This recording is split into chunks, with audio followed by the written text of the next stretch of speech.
Hey there! Today I will be talking about one of the main attractions inside of the Geometry Dash community, the Extreme Demonlist.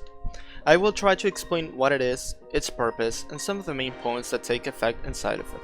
So without any further ado, let's start. The first question that we need to get an answer to is, what is the Demonlist? So, to start, the Demonlist is, as the name indicates, a list which contains some of the hardest levels in Geometry Dash.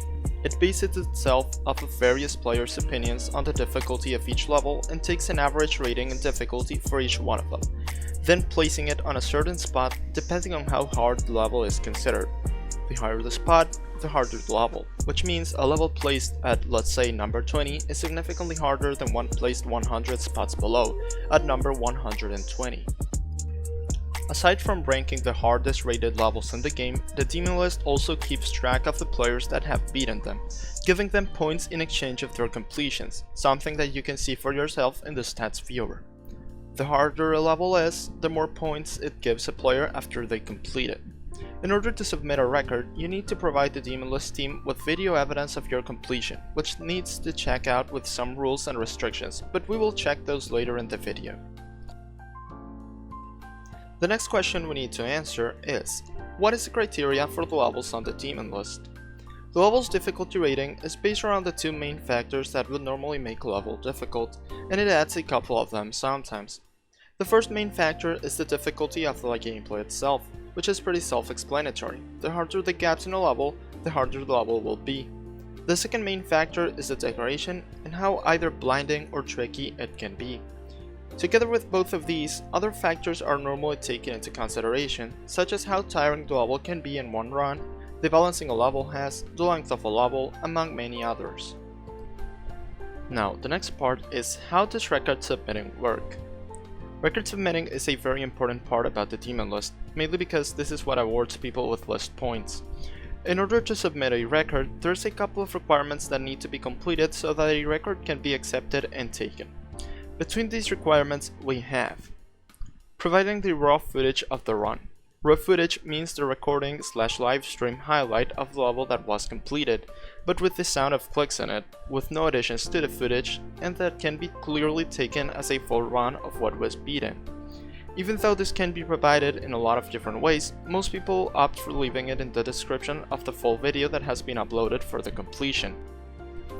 The recording requires the player to have an active FPS counter in case that the run is being done in 300 plus FPS, is achieved on practice mode, has no object pulses, or uses an official song. Show the full end screen. Geometry Dash shows an end screen for every time you complete a level, which contains the amount of attempts for the session, the total jumps for the session, and the time that the session took. The entirety of this screen has to be shown at the end of the footage in order for it to be accepted.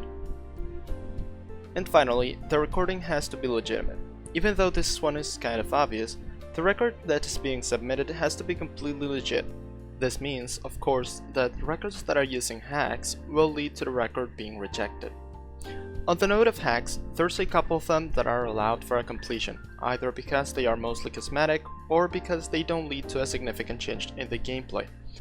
A few of the hacks that are allowed into the Demonlist records are FPS bypass, which allows you to change the FPS value inside of your game, however it is capped at 360 FPS. Accurate percentage hack, which allows you to see your percentage with more decimals added to it. And the 4GB patch, which allows Geometry Dash to use more RAM in your computer. If you'd like to see more about every hack and its legitimacy, I'd highly recommend SD Slayer's video, in which he goes into more detail about each hack in Mega Hack V7. You'll have it right now on screen.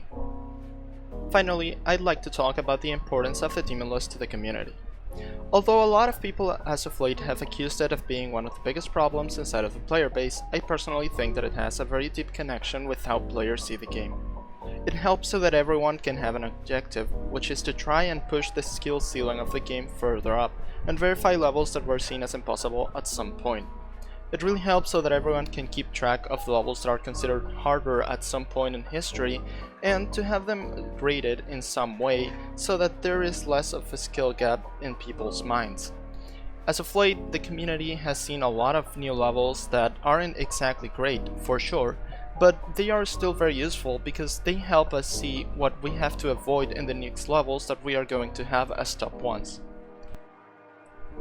Well, that was it for the video. I hope you guys enjoyed it. If you did, leave a like and subscribe, as I'll try to bring more of this kind of content to the channel. So, that's it for now. See ya!